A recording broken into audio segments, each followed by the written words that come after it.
This is Hidden Killers with Tony Bruschi.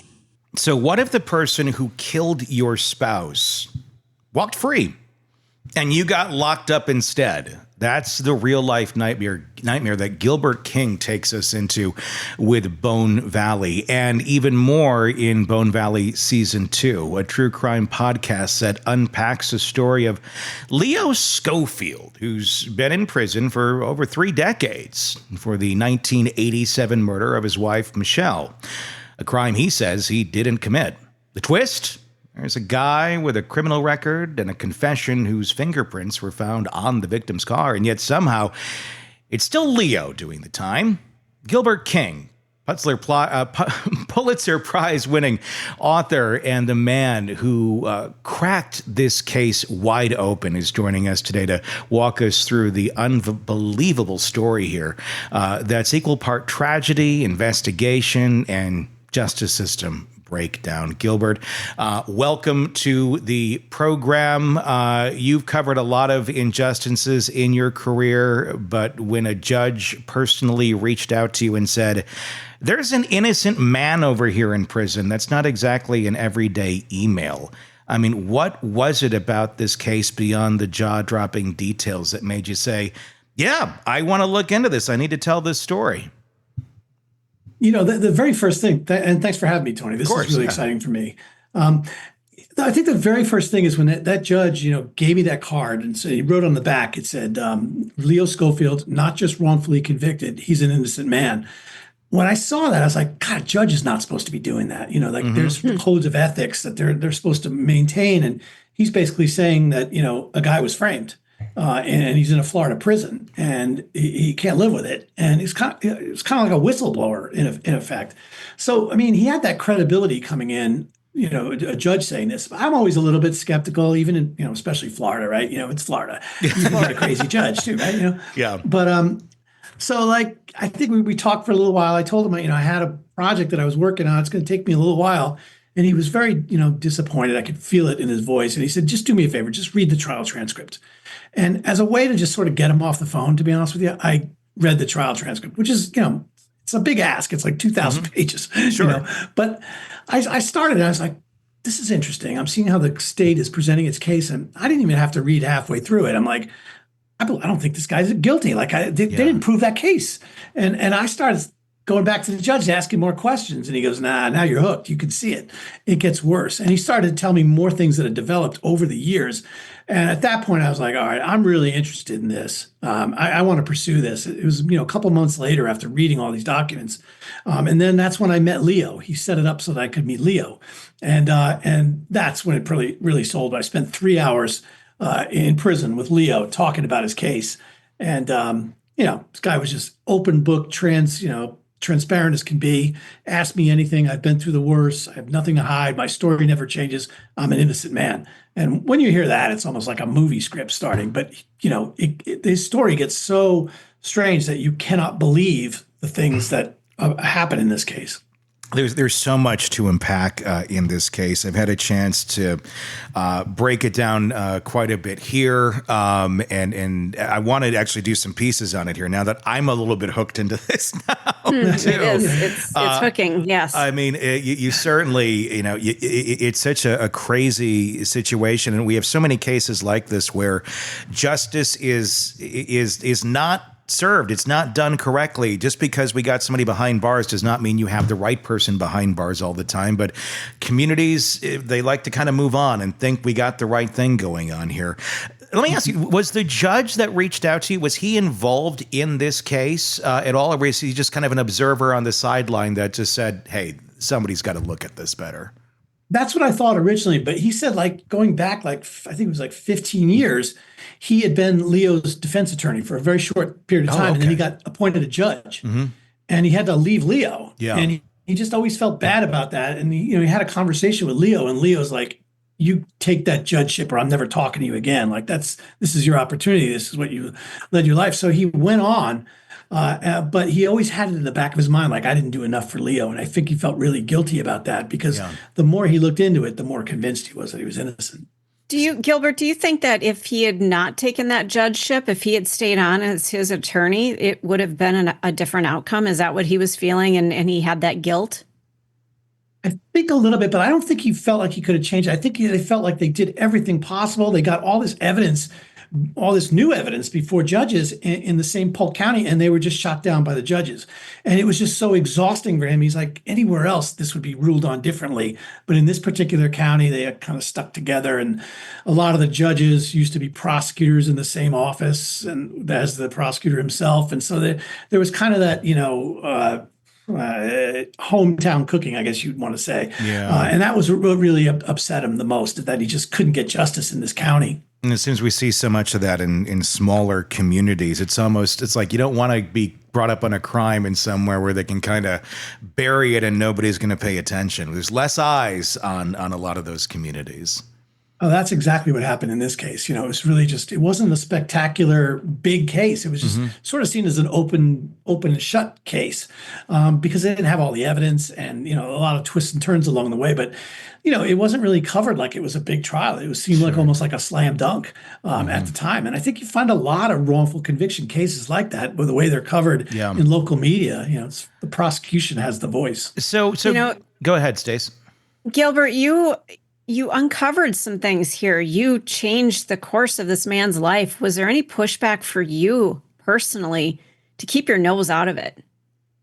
Not anything like that's threatening to me. I mean, the state will say things like, "Oh, it's a very entertaining story, but the writer got fooled by this convicted murderer." I'm like, I spent 6 years on this thing. I would have found out if I would have been fooled. It's just a ridiculous argument. So that's the only kind of pushback I get. Or the other thing is like, we don't try our cases in public opinion. We try them in the court where there's integrity. I'm like, there's not actually more integrity in the courtrooms. A lot of times evidence is not allowed. Yeah. You miss deadlines.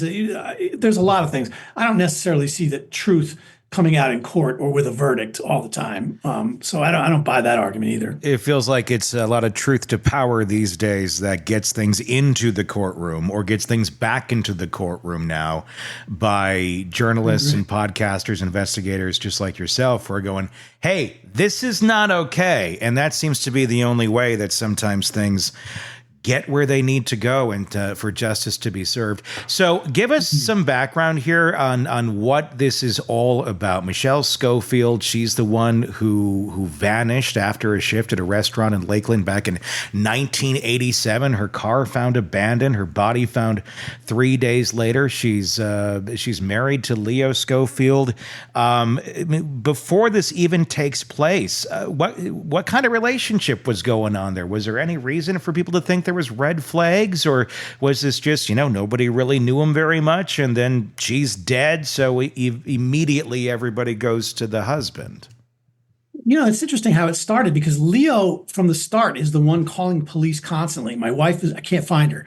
And they're saying, well, you can't report her missing because she's 18 years old now. And if we see her, well, we can only put out a BOLO report, but we can't treat it like a missing person and start this big search. And so Leo and his friends put together this search party, and this goes on for days. And Leo's at the forefront of it. And he's the one who's bothering the police all the time. So they kind of don't think he's the suspect. But then when they eventually find the body after 3 days, they start canvassing the neighborhood. And there's a witness across the street from Leo who says that they fought all the time. And on the night that Michelle disappeared, she saw Leo carrying something heavy that looked like a body and putting it into the back of the car and driving off. And she said it happened between 2:30 and 3 in the morning. And she was sure of that. The only problem is Leo was across town in the company of witnesses at 2:30 and 3 a.m., including Michelle's father, while she was searching for him. And also he went to the police again. So he was accounted for at 2:30 and 3.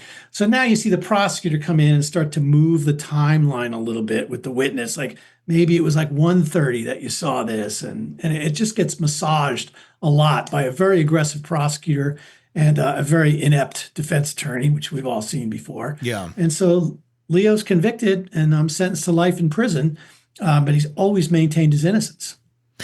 That's so this witness this neighbor who saw this man with this body, I'm assuming she kind of went to basically assumption mode and thought, oh, that's Leo taking the body. I mean, what do we know about the witness? Is this legit of what she saw? Like, did she see this? She just didn't really know the context of what she was seeing? Come to find out that she had some problems with some mental health issues, and she was institutionalized and with delusions. Wow. So she wasn't a great witness, to be Yeah. honest with you. And she's changed her story multiple times over the years. But what I was able to figure out by really studying the transcript and then talking to people is that she did see Leo carrying something heavy, but it was most likely an amplifier for his heavy metal band. Okay. And it was a week or two before Michelle went missing. And the reason we know this is that Alice Scott's the name of the witness, her sister-in-law lived right next door. And she told police, yes, I was with my sister-in-law right in the driveway. We saw this together. And we saw him carry, and we kind of laughed about it. And what's Leo doing? What's he carrying to the truck? Like that kind of joke about it, which doesn't really fit because, first of all, Linda, the sister-in-law, said that, well, I didn't work that night. So I didn't come home late that night to see that. I saw the same thing Alice saw, but I saw it a week or two earlier. It wasn't the night Michelle disappeared. But Alice just sort of went with this story and decided to say it was that night. And then she said, I can't remember dates. She got very confused about it. But by that time, I think the prosecutor sort of already sealed his case with a lot of the bad character evidence that he opened the case with. And the defense attorney didn't do much to sort of set that clear that like Michelle was alive at the time that Leo, was carrying something out heavy. And so it just became this one-star witness who carried the day for the prosecutor. And the defense just like didn't do any preparation, didn't do any depositions, didn't do any investigation. So it was just a really bad time for Leo. He just got killed in the trial. And this feels like reasonable doubt. You've got somebody whose story keeps changing. Have you talked to anybody on the jury at all? Yeah, I talked to because it's Florida, right? And in the 1980s, most of the jury members were retired. So by the time we tried to reach them, they were mostly passed away. But we did find one woman who was 22 at the time, and she talked to us, and she basically said the quiet part out loud. She said, I didn't think he was guilty, but I just went along with everybody else. Like she felt like the kid in the room. Right. But then when it came time for the death sentence, they all wanted to kill him. And she said, no, I don't want. And because of her age, I think they kind of said, all right, we'll just give him life in prison. And she said, I probably saved that guy's life. Gosh. So it was a a strange interview.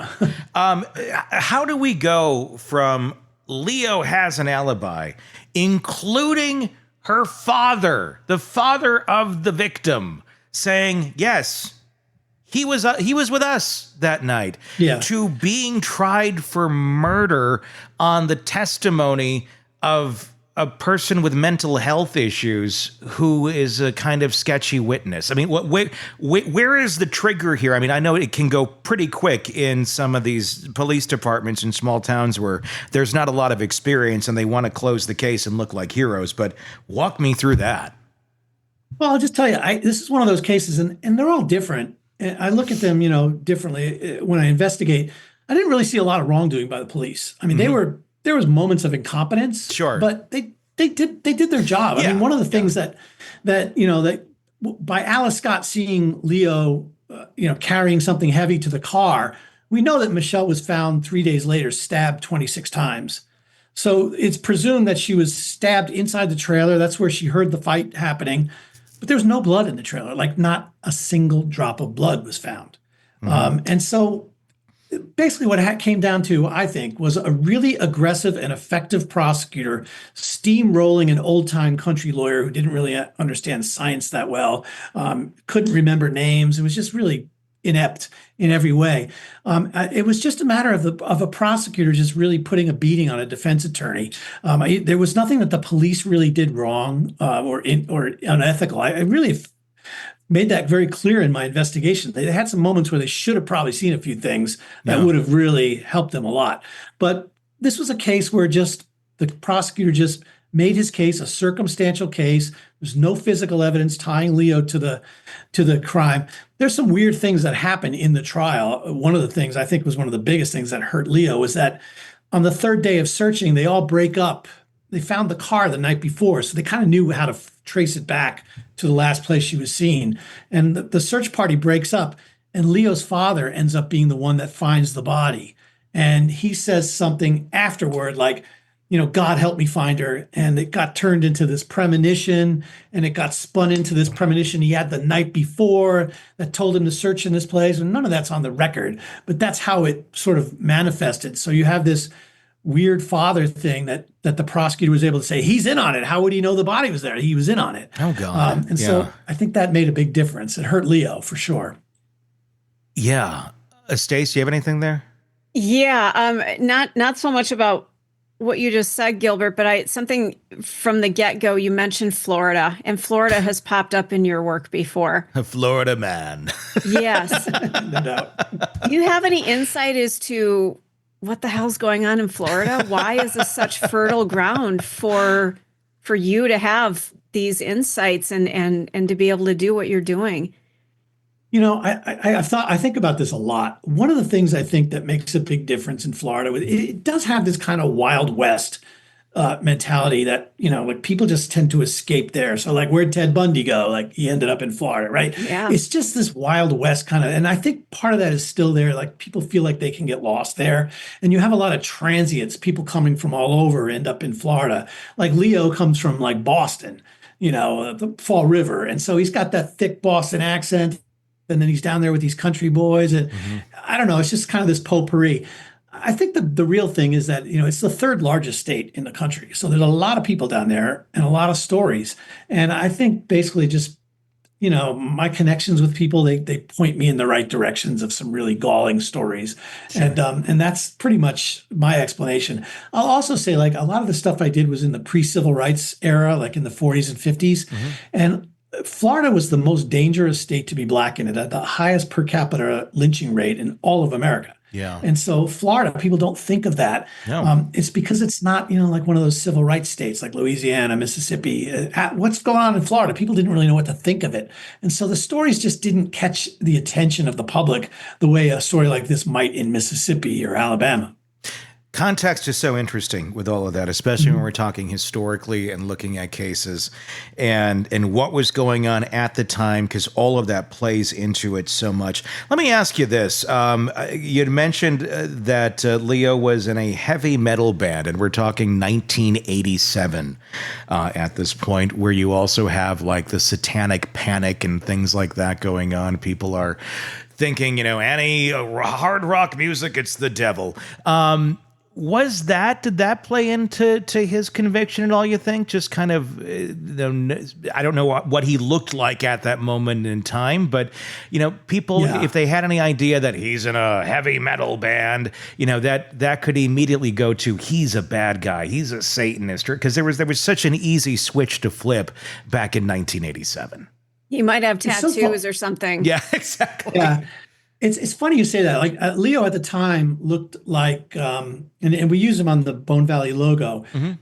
That was at the moment when he, they just found Michelle's body, and he tore off his shirt. They wouldn't let him see her, and he was just really frustrated. He just kept pacing back and forth. I think he looked like kind of a young Freddie Mercury. He had that really long black hair. Yeah, so he was definitely. This is him, I'm assuming, on the logo. No, that's a guy I'm going to talk to you in a few minutes. Okay, great. Because that's season 2. This is season 2. Yeah. Okay. Yeah. But you'll see him. But he did have that look, and he was a lead guitarist, and he was a really talented guitarist. He played the role really well. The thing you see about the satanic panic was it showed up in a lot of police reports, and sometimes you read these witnesses, and they're like, oh, yes, he had a terrible temper and his eyes would turn red whenever he got mad. It's and comical. That kind of stuff. And fortunately, it didn't make it into the trial. I think the prosecutor said, I don't even need that stuff. Sure. But it does show up there, like he was a Satanist, and like there's no evidence of that. No. People assumed it, Yeah, I was wondering just how much of the conjecture of the day, in fact, did play into all of that, of like, just your preconceived notions that every generation has, and it seems every 10 years or so there's another one. So there's no physical evidence that's tying Leo to the crime scene. It's all circumstantial. Obviously, if you have, at the end of the day in a courtroom, it is about who's telling the best story. It's not always necessarily about fact or truth, unfortunately. That's just kind of how it works. So how did the prosecution, get this on him? How did they convince that jury? Was there a linchpin to this that really pushed them over the edge to say, this is our guy, and we're almost to the point of we're going to put him to death if it weren't for the 22-year-old on the jury? Yeah. It basically came down to this. The state opened their case with 21 bad character witnesses, and it was not objected to. So you had, a parade of witnesses going, he's got the worst temper I've ever seen. He punches doors. He does this. He does that. There were some in there that were talking about, like fights with Michelle, physical fights with Michelle. Mm-hmm. That would have been admissible. But a lot of the other stuff would not have been admissible. But because Leo's lawyer didn't know that and didn't object to it, it was never preserved. So they couldn't even appeal on that later on. The prosecutor's supposed to file what's called a notice of intent saying, I'm going to do all these bad character witnesses. Usually the judge will step in and say, you can do one bad character witness on that topic. You don't need 10. But it was just overkill. And I've had a lot of professors and prosecutors even read the transcript, and they all come away with the same thing. This trial was over with the first 2 days of just this endless parade. You just hated Leo by the end of this. Yeah. So that was one of the things. I think, the other problem was Leo's defense was an alibi defense. He was with all these people. And I think the prosecutor narrowed it down to the time he was with Leo's father. And because Leo's father had found the body and he said this weird thing about God helping him, or a vision from God that helped him find, he was able to destroy the credibility of Leo's alibi witness. And so that was what really the prosecutor leaned on, saying, you cannot believe a word this man says. He's nuts. And he's lying, obviously. He didn't hear from God, they used that against him. And so I think that was pretty much it. I mean, Leo ended up taking the stand.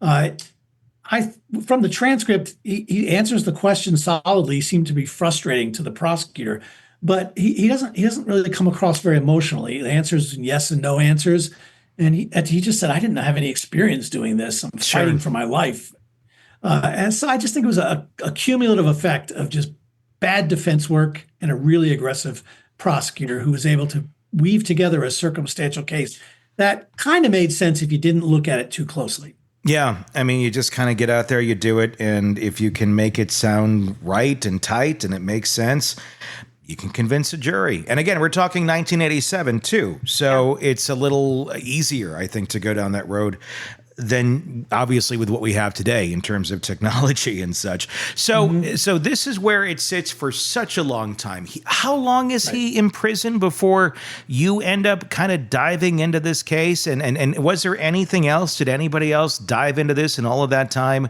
Yeah. And this is the fascinating part of the story. So Leo goes to prison. He goes through his appeal, his direct appeal. He loses that. He's trying to settle into a life in prison. He's told by some older inmates, you got to make yourself useful in here. You dropped out of high school, go get your GED. Maybe pursue some college degrees, which Leo does. He takes this seriously. He gets multiple college degrees. He becomes a pastor. But early in his prison, when he's in a few years, he gets assigned to be a teacher's aide to a social worker. And the social worker's name is Chrissy Carter. Mm-hmm. And she's this imagine she's like a 30-year-old, tall, blonde social worker. And this is the hard part of the story to believe. They fall in love in the prison. Wow. And they get married. And they've been married for 30 years. This marriage is held. But Chrissy gets obsessed with the case and she starts looking into it. She believes, Leo doesn't push it. He says, look, I don't want to play games with you. I'm convicted of murdering my wife. If you want to look into it. I'll answer any question you have, but I'm still mourning that, and I'm wrongfully convicted. And she starts to believe him, and she starts going into the clerk's office and doing some research, and she becomes obsessed with the investigation herself. And she finds these fingerprints that were found in the car that Michelle was driving at the time that didn't match Leo, they didn't match Michelle, they didn't match anyone who should have been driving. They're just unidentified.